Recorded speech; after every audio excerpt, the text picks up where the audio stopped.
up, ladies and gentlemen? Welcome to episode 9 of This is Boston Baseball Podcast, brought to you by B Clutch Sportswear. Got another great show for you guys tonight, featuring our special guest, Brock Riley. Got a lot of baseball to talk about. My co-hosts, of course, we got Omar Ortiz and another familiar face from episode 5. You'll recognize him, Mr. Johnny McDonald. Welcome back. Thanks for having me, dude. How are you? Living the dream. Living the dream. Happy Sunday. Say it like you're not.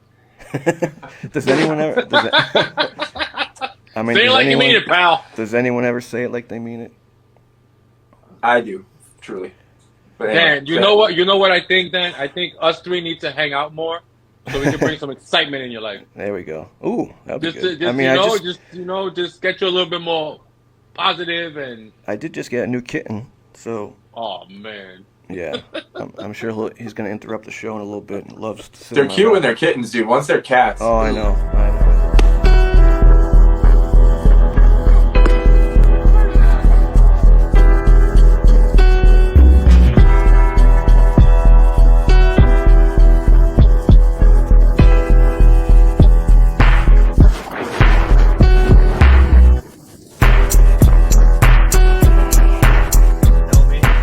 My name is Brock Riley. I'm from Lowell, Massachusetts. And I started playing baseball when I was, I believe, 3 years old.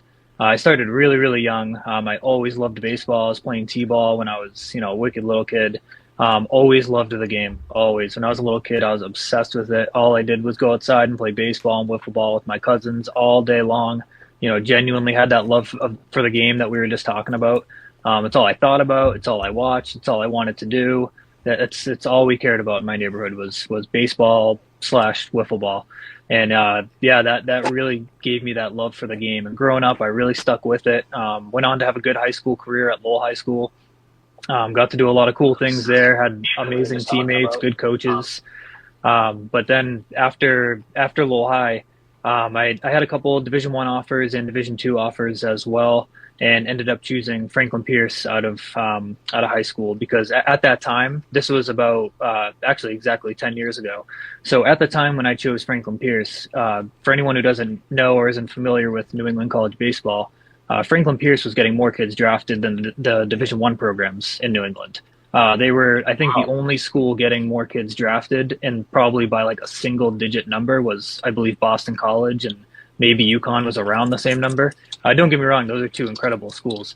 I have a lot of friends that went there and had great careers at those schools too. But for me to go to Franklin Pierce was a no-brainer because there was a lot of great baseball players there. I had friends already there. They were pumping out draft picks, and I wanted to get a college degree too. And it's a nice school. So, I ended up going there out of high school. And then ultimately, I know we want to try to keep some of the stories on the brief side, but ultimately what happened there after 2 years, we were really good while I was at Franklin Pierce. I think my freshman year, we were like 48-2. My sophomore year, we were 46-4. Yeah, we were really good. We were the number 1 Division II team in the country. We went to a World Series, a couple of regionals. And you were starting pitcher, obviously, right? No, actually, that's a big part of this. Yeah, so that's a big part of the story. So, when I was at Franklin Pierce, I was a young guy and wasn't really playing much. I was in good shape, but, I worked hard. I cared about baseball a lot, but we had some really great players. We had amazing players who got drafted and guys who worked really hard, guys who performed at a high level. I mean, I could name so many names. I had a lot of good teammates that were older guys there who were amazing. And a lot of us younger guys really weren't playing that much. And, you get perspective on those things, years down the road. Maybe I look back now and I'm like, hey, I maybe should have been working harder or, could have been, a better teammate or this, that, or the other thing to try to, earn more playing time. But when you're a younger guy, you don't know. You're just kind of frustrated that you're not playing. So, for anyone not familiar with college baseball, you have a literal clock. You only have a couple of years to play your years of eligibility. So, sometimes you hear people say, hey, stay at the same place no matter what. But, that's not reality for everybody. That's not what everyone wants to do. You don't really want to sit around when a school doesn't have plans for you. So, I loved Franklin Pierce, played with awesome guys, learned a lot, but I ended up transferring to the University of Maine, Division I school up in Orono, Maine. We played them in a scrimmage one time, and I threw a couple really clean innings against them. And when it was time for me to transfer, I reached out to them, and their coach, Steve Trimper, was willing to give me a shot. So I went up there, and to keep that story brief as well, he ended up leaving to take the head coach job at Stetson down in Florida only about 3 months into my time at UMaine. And when you transfer to a Division I school at that time, this isn't the rule anymore, so people are probably like, what the hell? But transferring wasn't really allowed a couple of years ago, or you had to sit out if you transferred up a division. So I transferred to UMaine, and I was willing to redshirt for the year and then play the next year. And then, of course, while I was redshirting, the head coach took off and went down to Stetson. He was a great guy, and, I was happy for him and the staff that took over at UMaine. Nick Durba, they're all great guys, had awesome teammates there.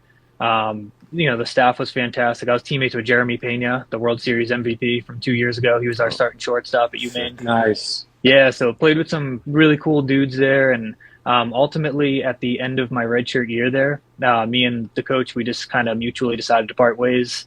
We just felt that it was maybe a better fit. I wasn't really one of his guys once he took over the program, and hey, that was understandable, right? Like, no hard feelings. And at that time, I needed to figure out, where I could just get on the field, because I was really confident in my ability and what I could do. I had played a couple of years of, high-level summer ball. I played in the Futures League, the New England College Baseball League. So, I had played high-level baseball in college in summer ball, but just hadn't gotten on the field yet in college. So I needed to find a place where I can just enjoy myself on and off the field, get on the field and show what I could do, because I knew what I could do, but I just needed an opportunity. And at that time with the rules, I had to go down to Division III, or else I'd have to sit out again, because I had already been at Division I and Division II. Again, that's not a thing anymore. Now it's a transfer fest, right? You see guys transferring D1 to D1 all the time. It was actually a huge problem for us when I was coaching in the Cape Cod League a year ago, but that's a different story. But at that time for me, I would have had to sit out. So I needed to go to Salem State University. That's the school I chose to go get on the field, and it was one of the best decisions I ever made in my life. And I was able to get on the field and show what I could do. So sorry for the long-winded answer, but that's those are relevant details to my career. Bro. No, that's great. I mean, if I had that baseball experience, I'd probably be talking about it too. It was a roller coaster, so I always try to share the full story, because it definitely was a roller coaster, and sometimes it's hard to look back and connect all the dots. So it's always good to provide some of that background story. That's the hardest thing for so many of these kids choosing colleges these days, because you get to those spots where you're trying to tie yourself to a coach, and then that coach leaves, and that's tough, man, because like you said, the rules restricted you back then way more than they would today, where it's like if you were to transfer a place and the coach leaves, you can probably go with them in today's rules. Sorry. Yeah. No, it's okay. Brock, what did you learn about yourself through that transition? Knowing that you have inside, that you're a beast, that you bring more to the table than just clapping your hands, high fives, all season long. What did that show? What did you learn from yourself during that transition? Yeah, that's such a great question, because for me, that was actually one of the most important periods of my entire life, was going through that pretty rough time for me, right? Because I had a lot of belief in myself. Anyone who knows me knows I'm a really confident kid. I know that I have ability. I'm really confident. I put in the work. I take really good care of my body. I'm crazy in the weight room. I do the right things all the time, eat clean, all that stuff. So, I was confident in what I could do on the field. And when I wasn't getting on the field very much and wasn't really getting those opportunities, and other guys were getting those chances, and a lot of times they deserved it, right? The guys who were playing over me, that's not me saying that I should have been playing. When we were at Franklin Pierce, we were 48-2. You can't open your mouth when that's the situation, right? Those guys who were on the field, they deserve to be on the field, and coach made the right choice. But when you're in that, to answer your question, when you're in that situation and you're trying to figure out, okay, hey, how can I earn a good career for myself? How can I make a good career for myself? What can I do better? You learn a lot about yourself. You learn if you want to quit. Like, I saw a lot of guys quit. A lot of guys stopped playing college baseball. They were like, screw this, man. I'm barely playing. I don't want to go transfer. I don't want to start over. It took a lot of courage for me and a lot of, thinking to realize, like, hey, I'm going to make the jump. I'm going to, physically pack my stuff up and go somewhere else and get back to work and get on the field. That takes that takes a lot. So what I learned about myself was that I'm definitely a hard worker and that I definitely love baseball. And I was willing to go to any lengths to play the game, but I also had to learn a couple hard truths as well during that process. I had to learn how to be a better teammate. I had to learn to, be a harder, even harder worker. Like, right, you think people work hard. When you get to the upper levels of college baseball, it's a whole different world. I mean, you're surrounded by, alpha males who all want to be the best. They all want to rip the competitors, their competitors' heads off.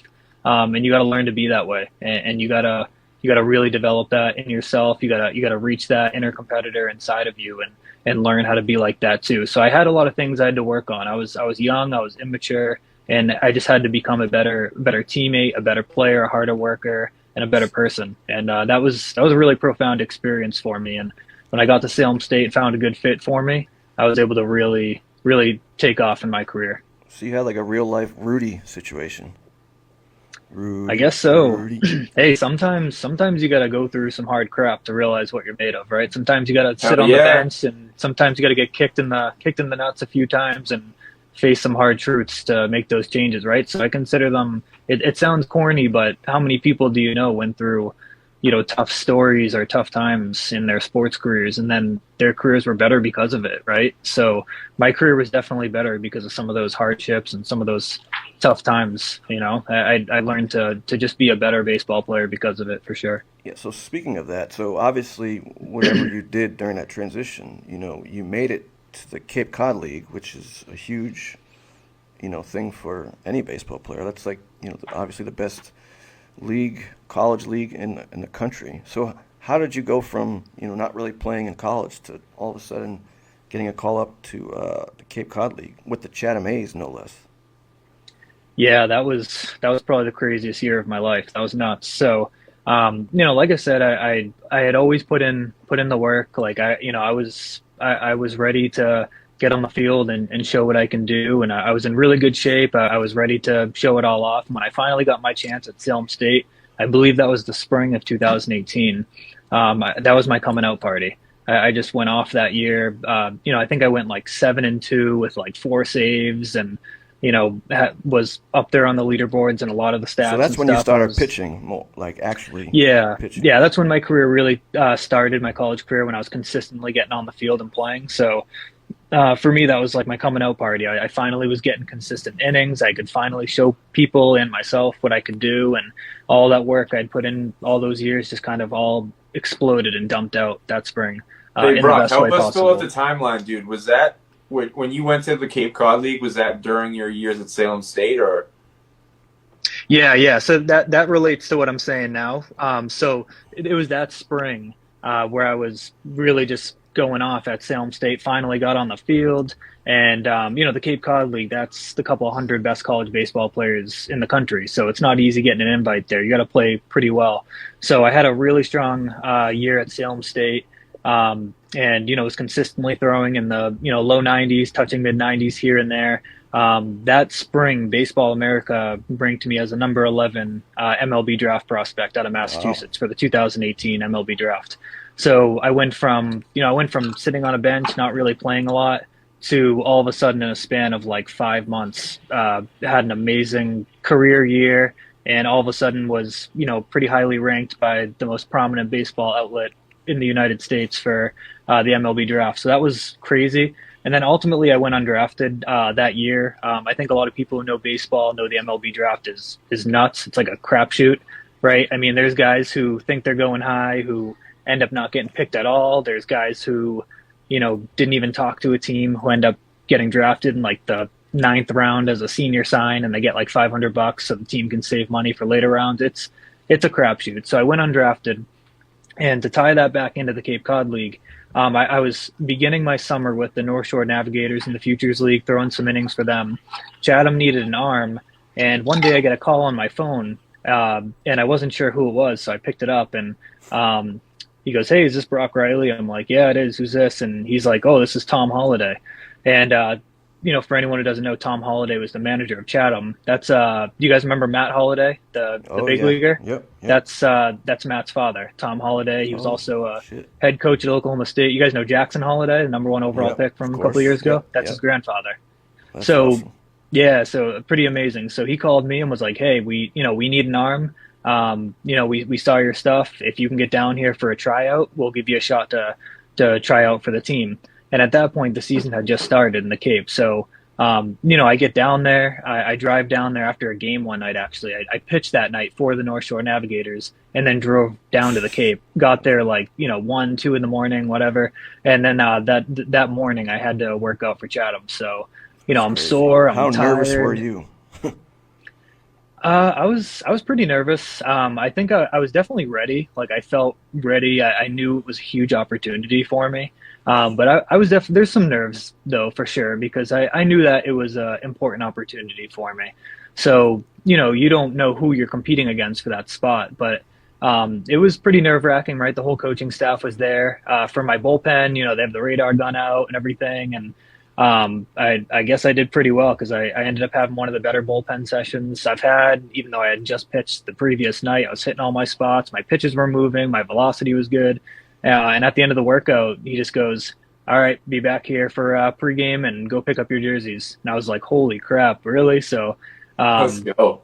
yeah, I was pumped. I'm like, "Oh my God, like what a whirlwind!" Because you're a big adrenaline guy, dude. When you get into those adrenaline spots, there's an extra reserve tank in there that Brock has. That honestly, I don't think I've ever played with anyone who has that level of reserves tucked away when he can tap into that. And that's like Pedro, like we were talking about. And I know, Brock, you said you emulated your game a lot like Pedro. So. Yeah, I mean that. Yeah, makes yeah. sense. I kind of black out. I just like kind of. I know for a fact you definitely black out, dude. Yeah, and I mean that in the best way. Like I feel nothing. I don't feel sore, tired, happy, sad. I black out. I'm stoic, emotionless when I'm out there. So I think I just kind of got through that, and then it hit me like later on when I got the jerseys. So I was like, "Holy crap! I'm in the Cape League." And when I was playing for Chatham, I was actually the only player from New England on Chatham's roster. So that was crazy. I was the only player from New England on the roster. I think I was the only Division III player in the United States who was in the Cape League on a full contract that summer. I'm pretty sure. So that was just surreal. That was surreal the way that took off, because just 7 months ago I was a nobody lifting weights in my basement trying to figure out what the hell I was going to do. And all of a sudden I was on top of the college baseball world. And it was just like, wow, man, like things can change fast when you put in the work, and you get some good breaks too, because there's always some luck involved as well. So, what was your connect really to get you in there, dude? What was your connect? Like, was one of your coaches over at Sale? Like, how did you, did you have, like, where does that connection begin? Where did you even get that tryout from? or did you have scouts at your game, like a lot of your college games? Yeah, it was a couple of things. I mean, the first thing that helped a lot was having a strong college season, right? I mean, you can only get an opportunity down the Cape if you're balling out. I mean, there's guys who do really good at Division I schools who still don't get an invite down to the Cape. Yeah, so like how many scouts that's are what I'm saying. D3 games? A few of them started showing up after my season started really taking off, because I think some of the scouts started hearing about a kid playing for Salem State throwing 93 miles an hour in 20-degree weather. So some of them started showing up and talking to me about that, and that was pretty crazy. I all of a sudden heard from probably like 10 teams after not hearing from any for the previous couple of years. So that was really cool. They started showing up to Salem State at some of our games. Then on top of that, of course, being ranked by Baseball America and Perfect Game for the MLB draft, that always helps, right? I mean, let's be real, when you're getting positive press like that helps. The Cape League teams know about it. And you're kind of sticking it to your Franklin Pierce coach. It's like, look, coach, I guess you should have started me after all. Look at me now. No, it's not. Not like when that team's 58-2. Yeah, I guess.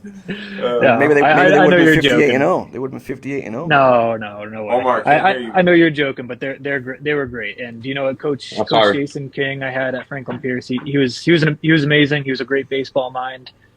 He was making the right choices. The team was amazing. He went to many World Series. At the time when I was on the bench, that was the right choice.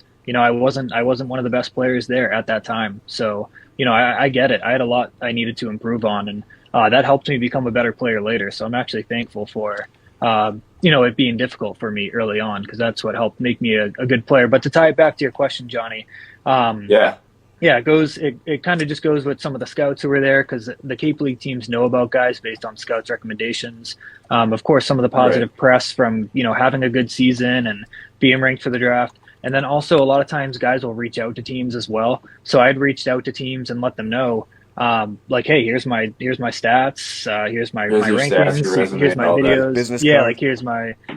Yeah, and you got to give them, your metrics and your data and stuff because, anybody can reach out, but they're not going to reply just because you reached out. You have to be able to back it up. So at that spring, I felt like I could back it up, and I finally got a chance to go down there and be seen in person and show them what I could do was for real. And I went down there and proved it, and they gave me a shot, and I was really thankful for that because I loved my summer with the Chatham A's and played with some awesome guys and great coaches, a great organization. Everything they do is first class. I mean, there's a reason that they're the New York Yankees of the Cape Cod League. There's a good reason they're the most famous summer team in the country.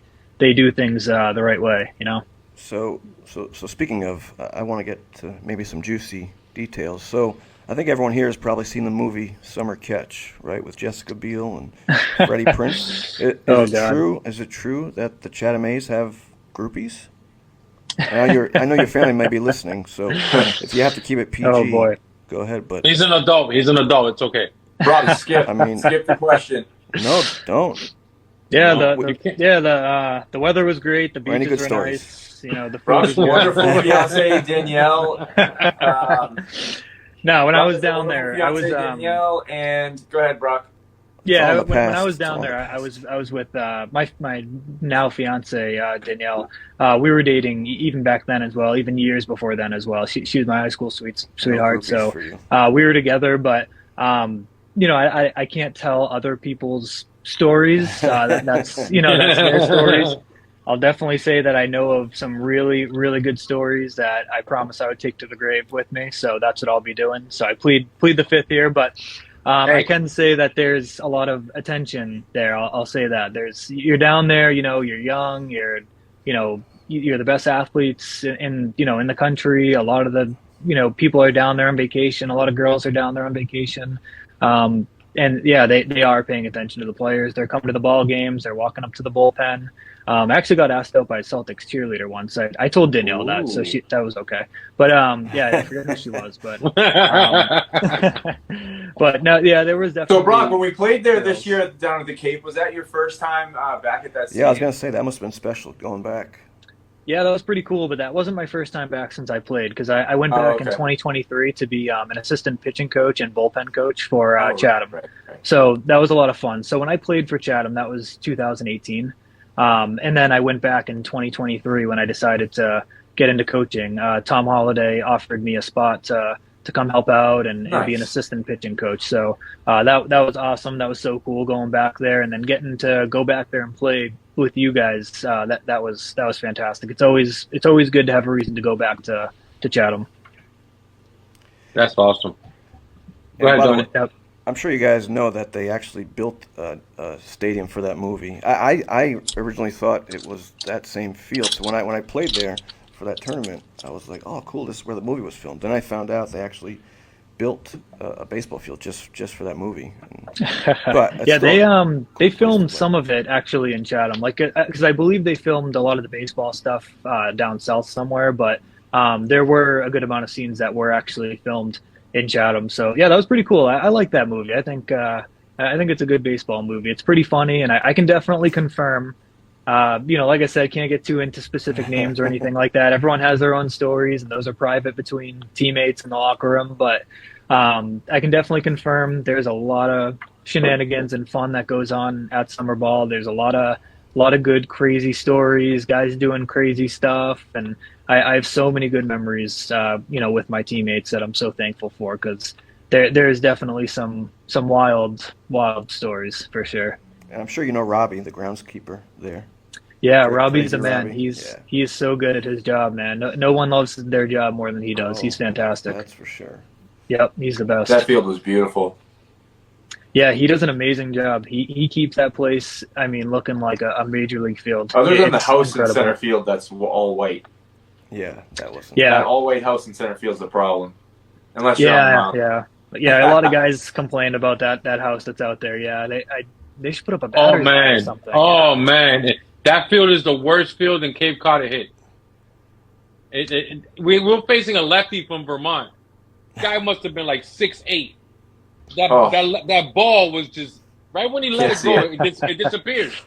I'm like, how do these kids playing in this tournament in this league down here that have to play there often, that have seen 90+ mph fastballs, how are they hitting it? Like, why haven't they even paid for that house? You know what? We're gonna change it. We're gonna paint your house. We're gonna make that house better. Right. They should. Yeah, and it's funny because you know, a lot of guys did mention that was tough to hit with that house in the background, and that's actually one of the things about the Cape Cod League, though, right? I mean, a lot of those scouts, they want to see how guys handle stuff like that. If I don't know if you guys have ever read the book The Last Best League. That's actually a book about the Chatham A's. I believe it was an ESPN reporter spent a summer following around the Chatham A's and wrote a book about how the season played out and what it was like to be a player there and everything. But he mentions in the book a lot of stuff that's very true about how scouts like seeing how guys deal with some of those adversities down there. They like seeing how guys, you know, come from big, huge stadiums playing at Vanderbilt and Notre Dame, and then all of a sudden they have to go to a field in New England and you know, drag the dirt themselves and you know, help mow the grass and with for some teams and hit with the you know, White House out in center field. They like seeing how guys deal with that stuff. And you know, the guys who can deal with it and are successful usually get a shot at the next level because of it. Awesome. So, going from Cape Cod, now you're playing amateur baseball. What got you into amateur baseball? What do you see the difference between, obviously, the pros, amateur? Do you approach the game the same way? Is there a different approach? Yeah. After my college career ended, I played professionally for a couple of years. Was able to play in a couple of different places in the U.S. So played a few years of minor league ball, and that was fantastic. Of course, you know, the COVID years, I was that generation that the COVID years, I think did some damage to my career because I had some pretty good opportunities lined up for me that were hurt from COVID. But I still got to play, you know, about 3 or 4 years of professional baseball. So that was absolutely awesome, man. You know, it's what I wanted to do my entire life and worked really hard for it. Getting into amateur baseball, last year, 2024, was really the first year that I think I played a full year of amateur baseball. What really happened for me was I wasn't even going to play. What was that, Johnny? Hold on, I got to zoom Our in. first year. I can't really see the screen. I can't really see the screen. I got Let's go. Wow. What a move. Yeah, so What a move. yeah, Omar, you like that? Omar, he's damn. There it is. That's Sir. it. He's a little Every delayed. time I do it, right, sing, bling, bling. He's a little Hey, Hey, delayed. I got hey. this is it right here, baby. We're sir. the trendsetters, baby. Let's get it. Let's go. Yep. I knew you'd like that. I know. I had this on for a while. I was waiting for a good moment to like kick it out. Let's go. It gets Let's heavy. go. And then you know what? I And set then It you is up. heavy. you know what? When you play with the Havoc this year in the CHBL, we're gonna get you another. It's gonna run out of Bling, fingers. bling. Every time I did that, bling, bling. Yeah, we'll see. We'll have to negotiate off air a little bit. We'll see. We'll see. He disappeared, man. Angels for life. Hey, hey, listen. Our season ends in August. You can figure it out. All we need is 20 innings, Mark. 20. And I'll give you have them for 2 weeks in August. 2. Yeah. By the way, I'll give you 20 innings in 2 or 3 games. I meant I'll do to. it for you. I meant to put this up earlier, but here's a shot of Brock in the Chatham A's gear. Yeah, that's when I was There he coaching in is. 2023. Yeah. That's when I was probably looking at, you know, all the groupies or something, trying not to interact with them. But hey, what was you posted someone's comment earlier? Someone saying she chased the Brewster Whitecaps for a few years. That was a funny comment. We might need to go back to that. Angie, yeah. She said she's been chasing the Whitecaps from 97 to 2004. Oh, That man. is so funny. I love thought it that. said Hopefully, suppression. hopefully Zach don't see that comment. Oh, he knows. That was Aaron- great. Yeah, I was laughing when that popped up. I was hoping we'd get around to that. Aaron Judge played for the Brewster Whitecaps. Yep, Huh? that's Really? right. Yeah, Aaron Judge played for them, and then my buddy Caden Kent that I was talking to you guys about, he because I coached in 2023, in the summer of 2024, he went back to the Cape League but played for Brewster. as well. So he ended up changing teams and playing for Brewster. I think a couple of his teammates were going to Brewster and he wanted to go with them, so he switched teams. But he killed it in Brewster too. He was an all-star and everything. But yeah, that's fantastic. That was a funny comment. I'm glad we got to go back to that. But yeah, to answer the question you asked, Omar, about getting into amateur baseball, yeah, playing pro ball was awesome. And then I ended up getting into coaching. So, decided, hey, you know what? Things have been tough. I think I want to still stay involved in baseball at a high level. But, playing is tough. You're in the minor leagues, living in hotels, on buses, and it was becoming pretty hard, but I knew I wanted to stay in the game. So I knew I could get involved in coaching at a pretty high level, just based on my prior experiences and connections and stuff. So I was able to get right into coaching with the Cape Cod League, and that led to really cool opportunities with also getting to coach for the Great Britain national team as well. So I wasn't even really, and the reason I mention that stuff now is because I wasn't planning on going back to playing. That's why. So I was like, you know what, I'm doing well in coaching, especially considering I'm only, 27. I already got to do some cool stuff. I think I can make a career out of this. And then, spring of 2024 came around. I was, maybe going to look at trying to work for an MLB team, just poking around different jobs and stuff like that. And then my stepfather, who I was really close with, who I loved so much, he unexpectedly passed away in the spring of last year. So that was really, really rough on me. So, Mark reached out to me when that was all happening. And, he's one of the few people that really kind of reached out and put his arm around me and was like, hey, come on, bro, like, let baseball, be a good outlet for you. And, come hang out with us, come play some baseball. You'll feel better. And he was just like, hey man, you'll feel better, and just come put the cleats on again, like, you're a good player, like, I can't believe you're not playing, and come do it. So I listened to him, and I was going through a really rough time, I'm sure, as anyone who's experienced a tough loss goes through. And I was like, you know what, I need a positive outlet to pour my energy into. I need to, some people, they end up in a tough place when they're going through a loss like that, and no judgment on those people. Everybody has their stuff, right? But for me, I knew I wanted to make a choice to kind of pour that energy into something positive and not let myself go down a dark hole or anything like that. So Mark was really helpful and influential in that for me, saying, hey, I have a spot for you. You're welcome here. Come play with us. Like, throw the cleats back on. So I was like, you know what? I want to do it. I don't want to keep looking for coaching jobs. I'm still young. I have the ability. I'm in good shape. I want to get back on the field and do this again. So that was kind of my wake up call to put the cleats back on. So I started getting back in the weight room like an animal. I started throwing like crazy again. I enjoyed it. My love for the game came back after being away from playing for a little while. I think I was getting burnt out playing pro ball.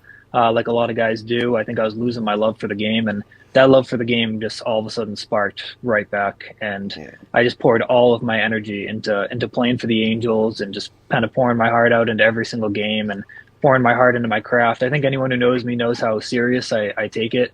I'm a very, very serious competitor. I'm a rip your head off competitor when I'm out there, and I love that. That's what's fun to me. Some guys play differently, and that's cool. That's it. Everyone can play how they want to play. And for me, I like taking it seriously. It makes me happy. And I was able to just really work hard, get back in great shape, good baseball playing shape, and have an awesome season. So that's how I got into amateur baseball. I wasn't even planning on playing, and then I just had a lot of stuff go on, and it kind of just steered me back to the baseball field. And I'm awesome. Thankful for that, and thankful for you guys too, because you guys everyone here helped give me a good experience this year. You guys covered our games, and we're always kind to me and the Angels and stuff, and it just allowed me to have a great year. And I'm so glad I got to go back to playing, especially in the Boston Metro Baseball League, and going into amateur baseball. I think was a huge blessing for me, and I think I proved to myself that I still got it too. So that felt good.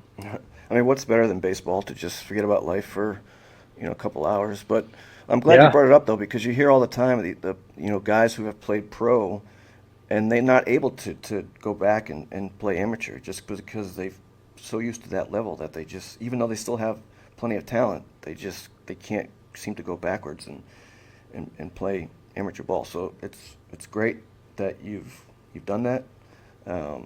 There's so many guys out there like your age with such talent, and they just like, it's it's not for me. I had my time and whatnot. But Yeah, It's, absolutely. it's really remarkable, the Angels season this year, if you really keep stacking up all these things that all of us had gone through. It was honestly, for me, Mark, for Brock, literally some of the worst times, hardest times, however you want to phrase it. And we just all kind of came together at the right time and just put together this like almost magical run with the 7-0 playoff run. And it's kind of crazy when you just look at it and think about it. And it's like, man, all that hard work, all those dark moments we were probably all fighting through, and me and Mark and you and Mark and all of us picking each other up. It's like that right there is what sports is all about to me. I mean, holy shit! Like you can see why we deserved to win this year. Yeah, no, you said it perfectly, man. I mean, sports has a way of bringing people together that nothing else can, and I'd love to see more people, especially more young men, getting out there and playing sports instead of sitting around doing nothing. And a little sitting around doing nothing's okay when you got to relax sometimes, but a lot of guys just end up doing nothing for the rest of their adult lives. And it's like, hey, get out there, man, play a sport, commit to something hard. We all like to play because it's hard. Right. But it's also a positive outlet for you, too. And it gives you something positive to do. It gives you something to strive for, something to work on. And I needed that back in my life. I needed some positivity. I love working at it. I love working at my craft. I love competing. I love playing. So, to go back on what you were saying, some guys have trouble leaving pro ball and going into amateur ball. For me, I found it to be a smooth transition because the love for the game came back. I was just happy to be playing baseball again. I was around a great group of guys, and it made it fun again. And I think people forget that's what baseball is supposed to be. It's supposed to be fun, and that's when you play at your best too. Is when it's fun. And trust me, I have a really good question on this topic. Like, sure, we kind of talked about this in my episode where when you go back to playing at our age, like Dan, when you were just kind of saying like guys have trouble transitioning out of that high level of play, and there's this mantra out there of like, what are you chasing? Why are you still playing? Like, you're like the perfect example, dude, because you literally played pro ball. I never had any type of shot at pro ball. I only played in college. Omar, most of us probably the same way, right? But you are the perfect example of like, we have to do the things that we love. I love what you just said when you were like, we kind of just sit on the couch and waste our life away and just, play fantasy football and watch football all day on Sundays. And that's super acceptable. Or golfing in a beer league and driving carts around instead of walking the golf course. And it's like, we really got to change this as males and sports just, man, it's like, no, I'm not chasing anything. I'm just playing the game I love. So dude, just, bounce off of that. Yeah. Yeah, absolutely. I mean, everyone should be doing what they love to do, and everyone should find a pursuit or a hobby, something physical that's hard. Whether that's baseball or MMA or running or whatever, find a pursuit that you enjoy that's hard, because, you need that structure. You need something that's going to keep you healthy. It's going to get your mind off things. And, it's great having that outlet. Some people will stop playing. And I listened to that episode that you were on, and that was a great conversation. And, some people, they just stop playing because they're just like, well, I'm not, why am I going to keep playing? I'm not going to make it to the MLB if I'm 30 something or whatever. And it's like, actually, you don't hear painters saying that, oh, I'm 30 years old now, I have to stop painting, or hey, I'm 29, I have to stop playing music now. If you're a musician, well, no one's saying that, right? So if you're an athlete, why do you have to stop? Why is it like this arbitrary thing that you have to stop playing when you get a little older? If anything, that's more reason to keep playing, because you love it. It keeps you in shape. It keeps you able-bodied longer. And it's been such a great outlet for me because, like I've already said, anyone who knows me knows I'm really on top of my nutrition. I eat super clean. I hydrate properly. I exercise a lot, take great care of my body. I train harder now. Bad. You're making us all look bad. No, you guys are all great. You guys all look fantastic, I promise. But no, it's the reason I mentioned that is because it playing baseball again, it gave me that reason. It gave me that influence to continue taking care of my body and not just sit on the couch doing nothing, right? It gave me a reason. It gave me motivation to want to get back in shape. I mean, I was in decent shape. I wasn't that far removed from my playing career, but it gave me a reason to not ever let myself fall out of shape or anything. And I'm only 29. I'm a young guy. I'm still. I bet you I'm probably working harder and playing better now than I was when I was ending my pro ball career a couple of years ago.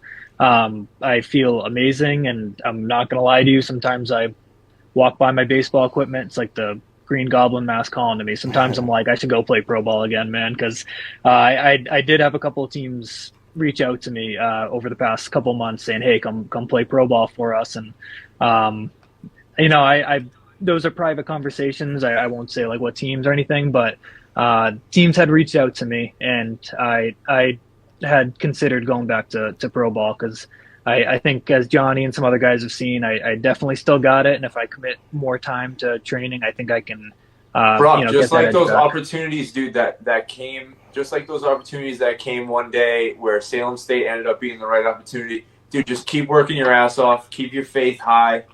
Just keep doing it because you love it. And when opportunities come, bro, they come. And that's it. Yeah. Like, honestly, bro. Yeah. Yeah. No, I've definitely considered it, man. Sometimes I'm just like, oh, man, You'll know it when it's right. You know. Yeah. Sometimes I'm like, I know I can go back, man. I know if I really wanted to, I could go back and continue my pro career because I know I still got the stuff. Like I said, I feel better now than I did when I was 23, 24 years old. Way better. Way better. I know so much more about the mental game mind, and bro. everything. And yeah, absolutely. I feel so much more mature and ready. I'm sure. But the problem is people don't understand the road to get there. Like, if you go back, you're gonna have to live off of maybe $700-800 a month, travel every day. You're not gonna eat as clean as you eat now. You know what I mean? It's gonna be different because you're gonna be on the road. And Groupies. I feel like we're not talking about groupies. I commend you because I know a lot of ex-professional ball players that decided, you know what, I don't want to play this game no more. They're heartbroken. They've been through a lot, especially from my Latino community when they come from the Dominican Republic, and they hate the fucking game. Yeah. They hate it. Sad, Like you know what? But you know what? Think about this. If you're coming from a country like Dominican Republic, you were taught to play baseball at 8 years old, 7 years old, 6 years old. That's all you knew. They take you out of school. You playing baseball from 9 to 2 every day, 7 days a week. You get that paycheck. All of a sudden, you get released, like they all do, because not everyone can make it to the major leagues, and a lot of them end up hating the game. And to hear your story, you had a lot of things, a lot of trials and tribulations. Look at the guys that quit Franklin Pierce. Did they take the same road that you have? So kudos to you, and you should express that and let that be known, because there's a lot of people that were in your shoes that would quit right away. And that shows a lot about your character, my brother, and I commend you for that. Because anybody in your shoes would have been like, you know what? I'm a beast. Fuck all this shit. I'm going to go work.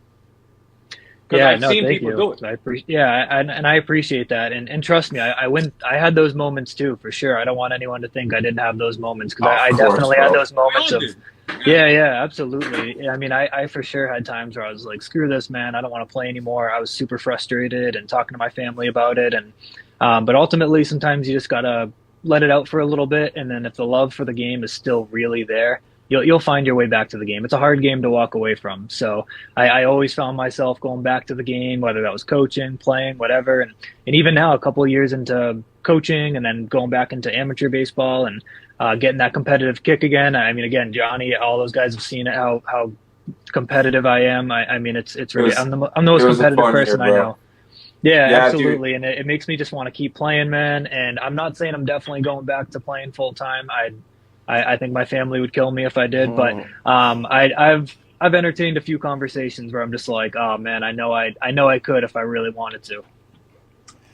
So Brock, I'm sure we could talk baseball forever, but I believe we have our next guest, Eric, waiting. Last question. And I'm sorry, Eric's been blowing up my phone. If I can have like an assistant to send the messages, I would. But last question. So with all these championships you've won this past year, what's in store for 2025? Like, how can you possibly top what you guys did last year? But what's your goals, I guess, for 2025 if you don't play pro ball, of course? Yeah, play for the Havoc. Mention that first. Right, of course. Hey, if I play for the Havoc, I need to be able to try to win one of these again. Right? Little Cy Young action. That trophy got nothing on ours. That trophy got nothing on ours. Don't worry about it. I brought all the hardware out tonight for you fellas. Look, brought the silver medal from the European Championship. That's brought awesome. everything to Let's show up go. for the boys. That's fantastic. That's a good story too. Winning that out in the Czech Republic with Team Great Britain. That's another good story. Maybe I can tell you guys that another time. I think Brock's goal is to throw a shutout in the playoffs. Hey, not everyone can be Johnny, man. Not everyone can be Johnny. But yeah, to answer the question, I think the goal for 2025 is not to top 2024, right? Like the goal is not just to try to top 2024, because I tried to really just learn throughout my career, through all the ups and downs, not to tie like my mood and my emotions to external events, right? I mean, I know that sounds so corny sometimes, but that's where a lot of the frustration comes from as an athlete. You tie so much of yourself into events that are not completely in your control. And when you know for a fact that you're doing your best, you're putting the work in, you're taking care of your body, you're being a good teammate, being a good person, and you're enjoying what you're doing, that's when the good results will follow. But that's also, even if you're on a team that's struggling or your performance is struggling, you're still proud of yourself, right? So I'm lucky that this year we had a lot of good results. And I've said in other interviews too, that I'm sure some of you guys have seen, that a lot of those results were because of my team. It wasn't because of me, right? I mean, guys like Johnny and Xavier and all these guys, they're making these crazy plays behind me, making me look good. They're getting timely hits. They're moving runners over. Those are things that I'm not doing. I'm Brock, we appreciate the credit, but you're a fucking beast, bro. And no, you had so much growth this year playing with you, man, from beginning to end. Like the selflessness I saw from you, the way that you were as a teammate, dude. I'm telling you, one of my favorite people to ever play with, dude. I cannot wait for the dynasty we're building.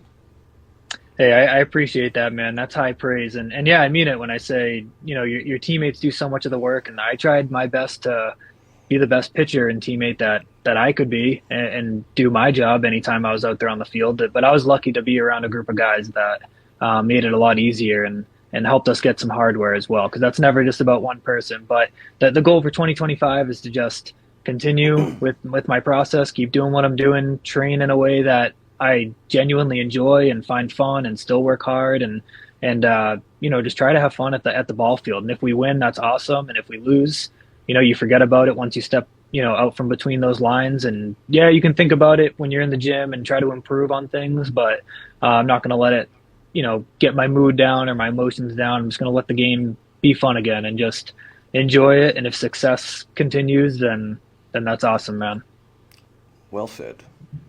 Brock, thank you very much for joining us and being one of our guests on our new podcast. Absolutely. I mean, the Yankees Red Sox rivalry was just this pumped up thing. The Red Sox sucked, and the Yankees were great. That was really what happened. Bro, the Yankees haven't won a championship in how many years? Next time you're at a counter and somebody in front of you is taking forever getting their scratch tickets or their cigarettes or whatever, and you're like, I just need to get gas. Can I just throw 20, blah, blah. Just stand there and go, you know what? Patience is a skill. We don't know what this person's going through.